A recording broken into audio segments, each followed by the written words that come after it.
Now, listen, you guys, it seems like everybody is coming through vindicating Nicki Minaj.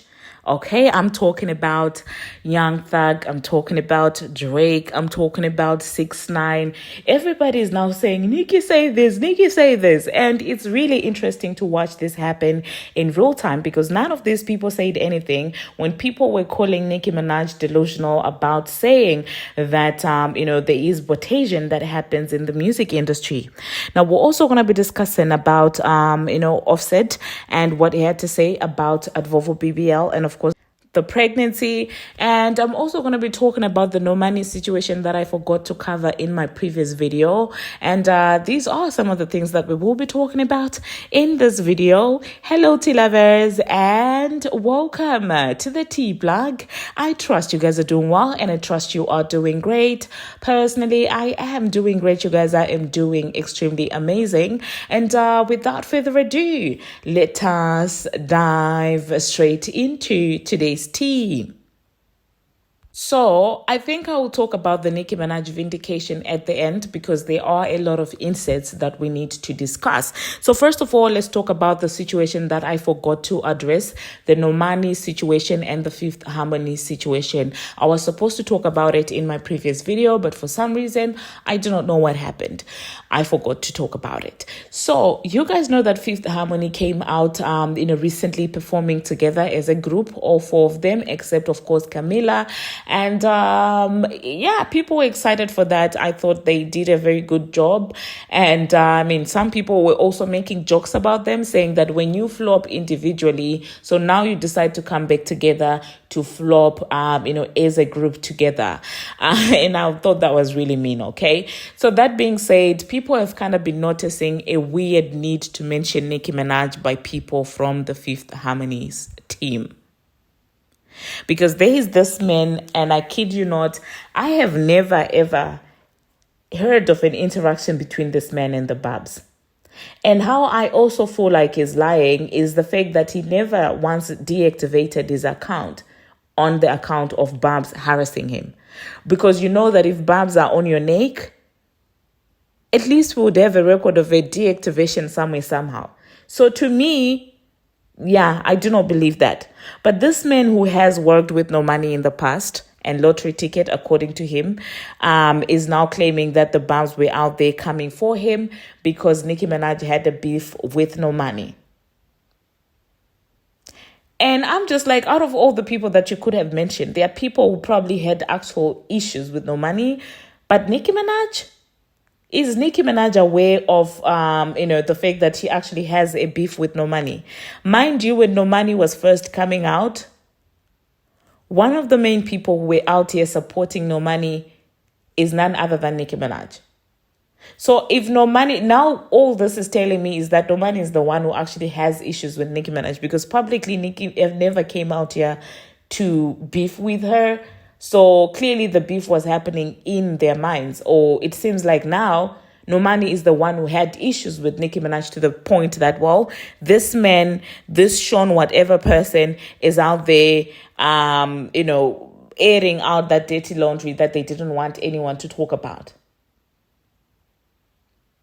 But also people have been noticing that it has become a culture that whenever somebody has got a rollout, an interview or whatever to sell, for some reason, they find the need to mention Nicki Minaj because I didn't see the point in him mentioning that. Until one clever Betty on Twitter actually came out and said, do you guys not see the pattern? All of a sudden, Fifth Harmony is coming out here performing as a group. And this man is going on an interview mentioning Nicki Minaj having a beef with Normani. It seems like they're trying to create buzz around the relaunching of Fifth Harmony. Because this is very weird to me. Let me insert the audio of what this man had to say. And please let me know if we have, Barbz that are on Twitter here, please let me know. Did you ever harass this man? Do you even know this man? Let me insert what he had to say and then I'll catch you guys after that. Their rebranded picture of the four of them, I got so much hate. And then again, I started saying, now Camila fans hate me. Wow. So then we jumped to, Fifth Harmony kind of demantles, and of course I started working with Normani. Right. When I first started working with Normani, I think just the negative energy of all the stuff that happened with Fifth Harmony and how they kind of put the blame on me, they already were just like, we don't want Sean over here with Normani. We don't want this. We want Normani to do her own thing. Oh, and it really sucked because me and Normani were like this, and I really was with her through the worst of times when she was getting cyber bullied on social media and, you know, just all the racist things that she had to go through. So me and her were like this, and then we did incredible things together, right? And it was always like me having to climb out of like the hole of hatred. And so some of the fans were like, nah, you know, Sean's great. Like, let's leave him alone. And then other was just like, tomato, tomato, tomato, we don't care, boo, boo, boo. Wow. And it stuck with me. And it sucked because like social media, you'll pick up off of other fan bases' hate and disdain towards whoever. I'm, again, a sweet person. Me and Normani like this. We have no problems. I've helped her through so many different life experiences, and, you know, whether if it was the VMA stage, you know, all the things that happened, like, there was never anything bad happening. But I got blamed for a lot of it. So if her microphone wasn't working, this is Sean's fault. And so it just became the joke. But then other fan bases with other artists that I'm working with, they'll see Sean Bankhead sucks, Sean Bankhead recycles choreography, Sean Bankhead does this and the third, and they're like, why do we hate Sean? And it's as simple as that. And I've seen it happen. Why do we hate Sean?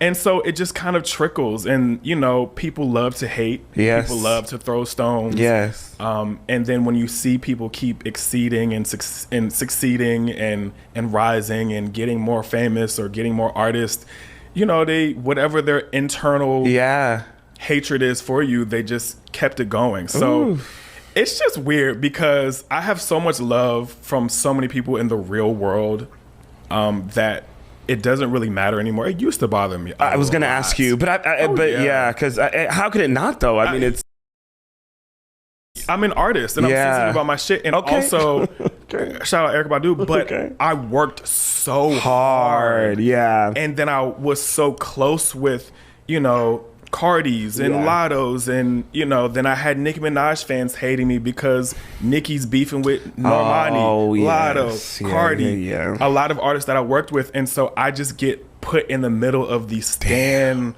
culture wars. And I feel bad now that, you know, they're projecting and they're just blocking so many blessings in their life, being nasty on Twitter. But yeah, that's how it kind of got to where it is. And then I got into the K-pop world, and we know how that goes. They do not play. But again, I saw interactions where new fans would be like, wait, why do we what's hate wrong with Sean? And like, this is why, and then they go with it. Yeah, so I hate Twitter, but I'll be on there. But it's gonna stay on there too. So well, there you heard that, you guys. There you heard that. The next thing that we're going to be talking about, we're going to talk about Offset. At this point, this man is just determined to embarrass Advovo BBL, because sometimes he's just out there responding to things that he shouldn't even be responding to. You guys know that recently Advovo BBL was spotted outside the courtroom, and people were kind of convinced that, well, she does look pregnant, and there's been an entire conversation of who the father could be of of that baby, and some people have been saying that, well, it might be Offset's baby. There is no way that she could allow herself to be knocked up by someone as promiscuous, allegedly, as Stephon Diggs. But Offset found it necessary to go into the comment section of someone who was cloaking that tea on TikTok to say that the baby is not his. So he commented and said, "Not mine," referring to the video, of course, that was addressing the pregnancy situation. And I'm just like, Offset, in a way, you're sort of confirming that there is even a baby. Is that what you're saying? Because up to now, it's been speculations of people saying that her tummy does look a little bit, it's protruding a little bit from the clothes. It's been a speculation. But if you're out there not debunking the fact that she's pregnant, but saying that the pregnancy is not yours, to me, it does sound like you're confirming. Is it necessary? Now, granted, I do not like Advovo BBL's ways, but I don't know if this was also necessary, Offset.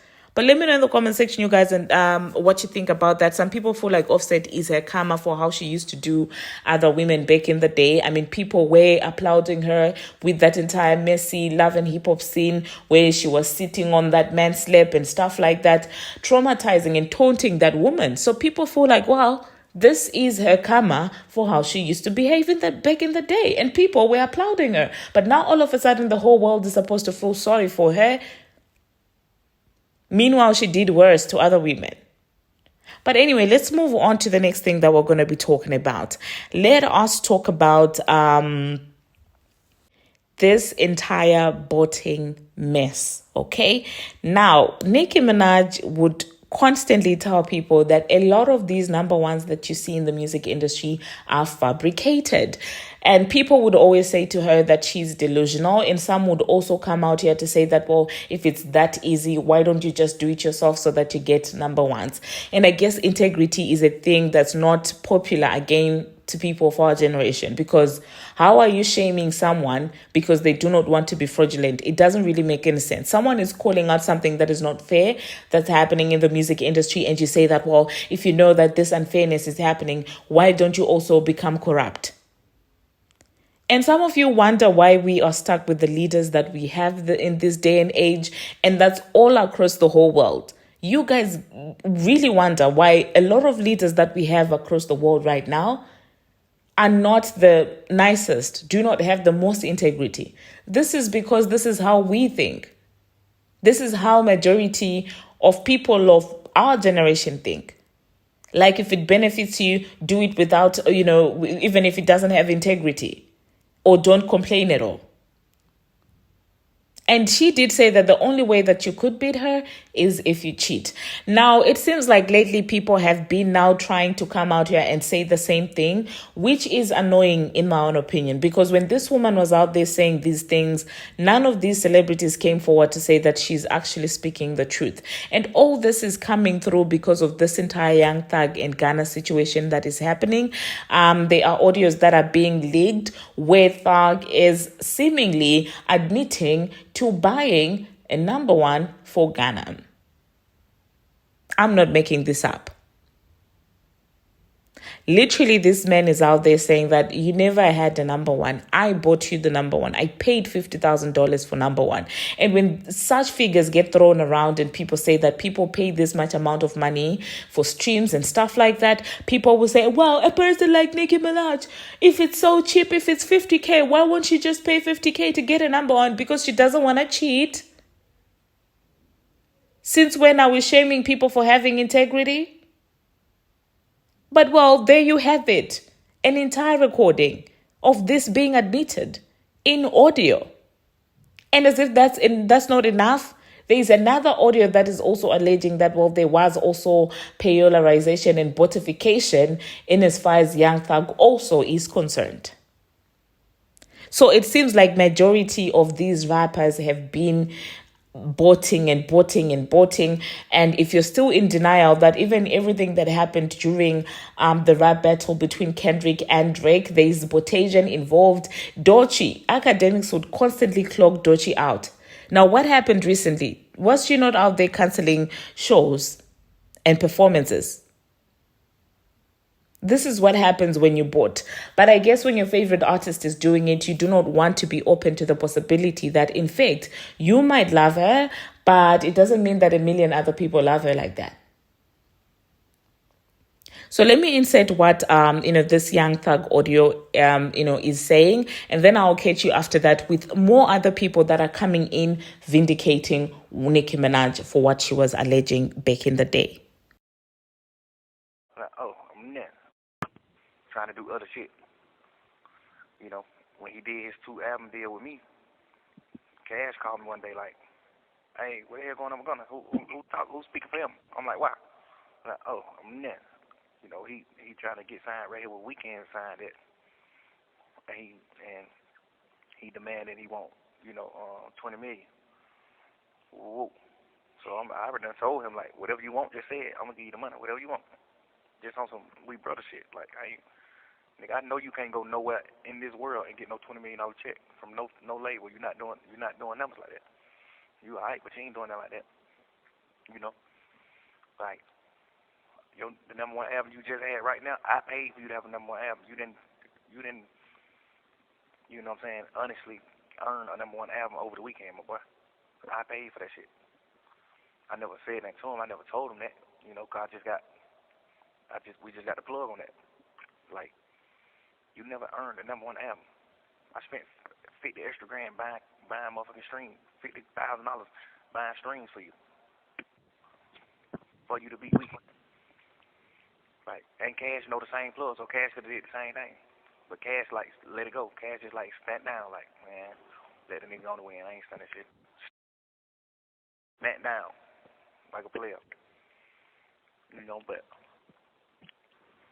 he did a little deal. He got some little signs for a little nigga from his hood, whatever.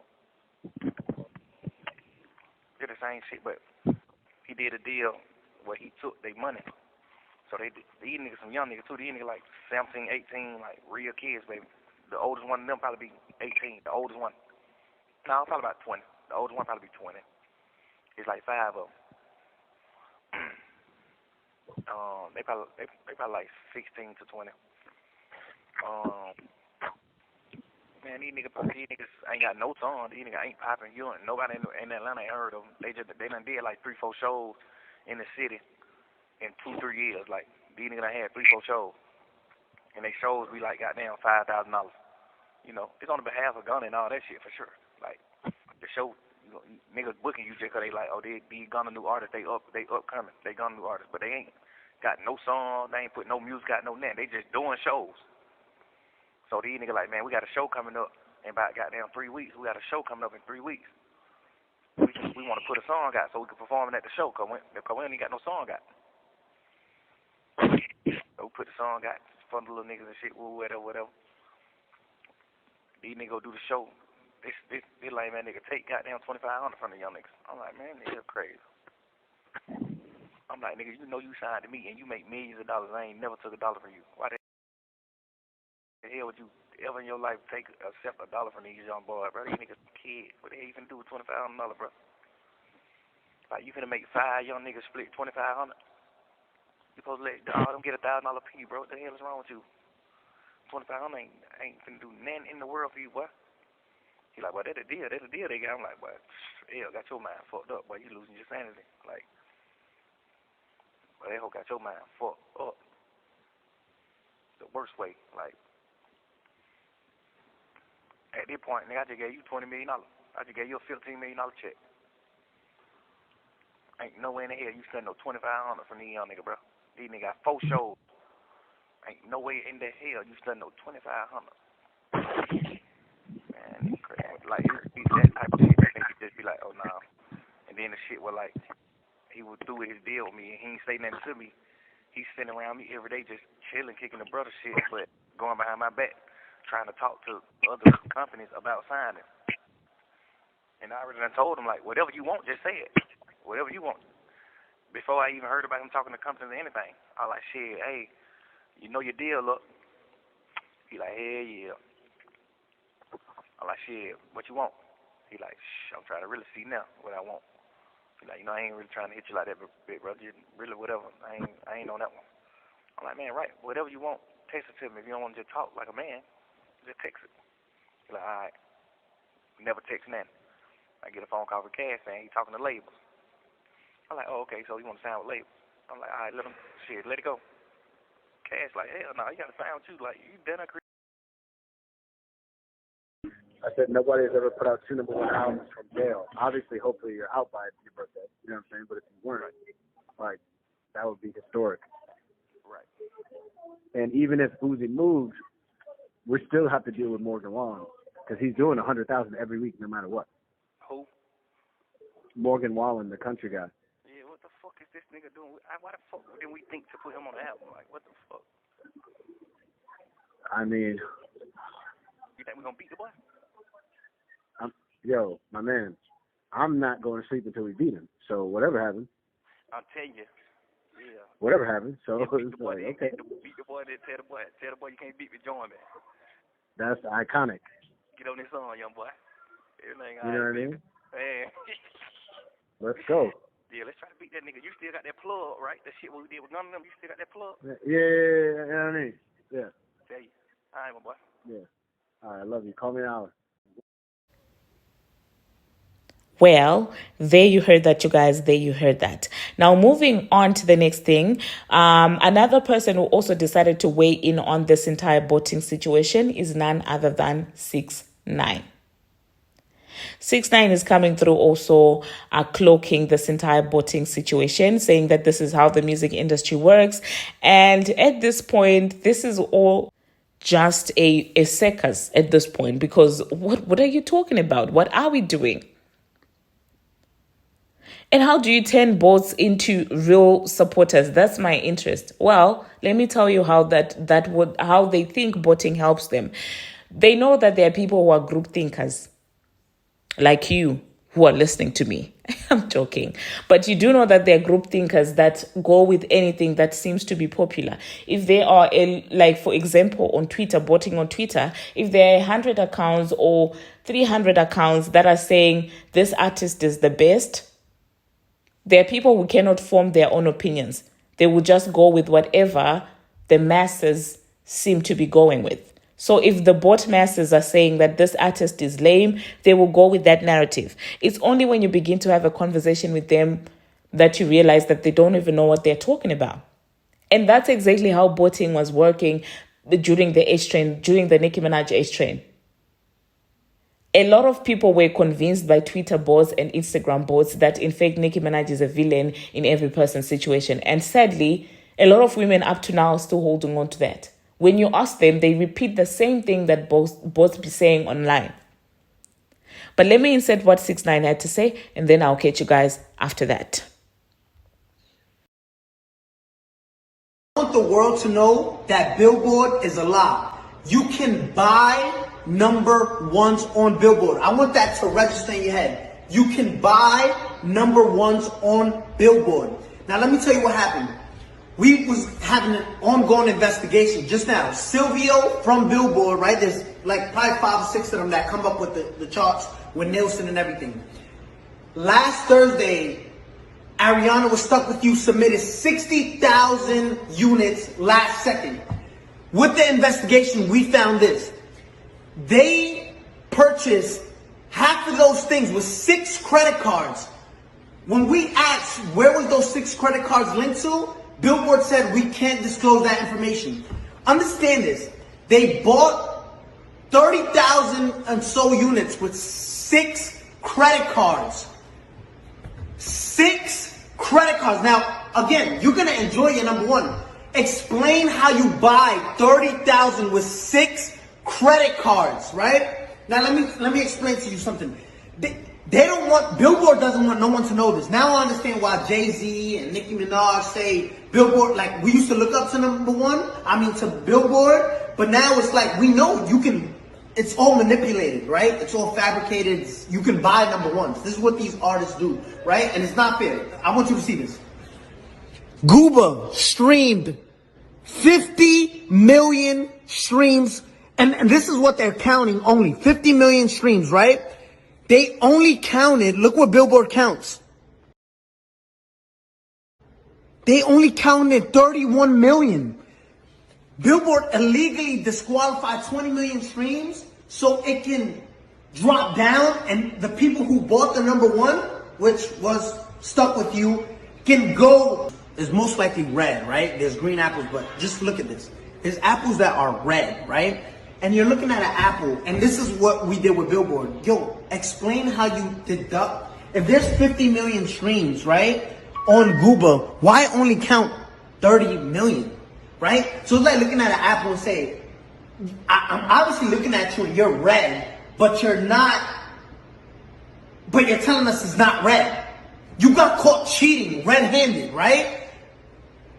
And say, no, we can't disclose that information. We can't.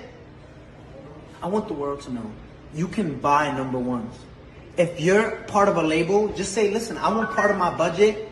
Just buy me a #1 record, because that's what you're doing, right? And it's not fair to artists who work. I got the biggest record. Let's show you Google, right? Compared to these other records. And if you want to compete with this is in 1 week, right? Zoom in on that. If you want to compete, this is 184 million, and you counted 30 million streams and disqualify everything else because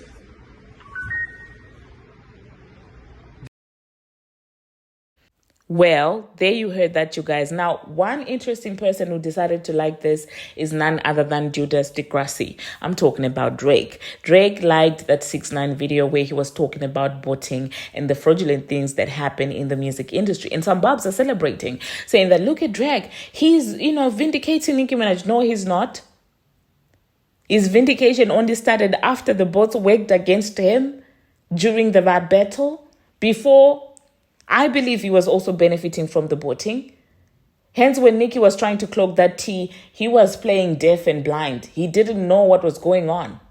Now, all of a sudden, you want to say, oh, bots exist just because they decided to use the bots against you this time. No, sir.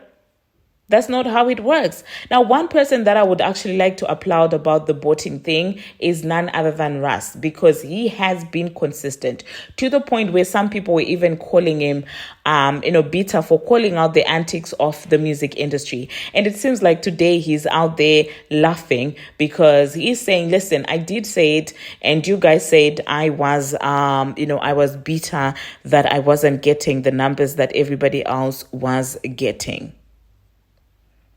So this is what, he said. He was responding to a post from Academics, which said, I remember when they said I was delusional to believe that rappers use bots. Ninjas, all the rappers that do it admitted to me already, 80% of the game is botting. Russ responded and said, people called me a hater and said I was jealous, laughed my behind off. And Russ has been removed from this whole industry thing and, execs thing and stuff like that. And he's been doing his own thing. And I even respect him more for this. So he's one person that I'm not mad at, for speaking his mind, because he's always been singing the same tune over and over again. But anyway, let me know in the comment section, you guys, what you think about this entire mess. Personally, I'm like, Nicki has said that before, and you guys called her delusional. But that being said, you guys, thank you very much for watching, and thank you very much for making it this far. If you have not already, what are you waiting for? Smash that subscribe button and do turn on the notification bell so that you will be notified each and every time that I post. I post each and every single day, and I keep you updated on what is happening in the celebrity world on Instagram, on Twitter, and about all things trending. Until my next one, see you.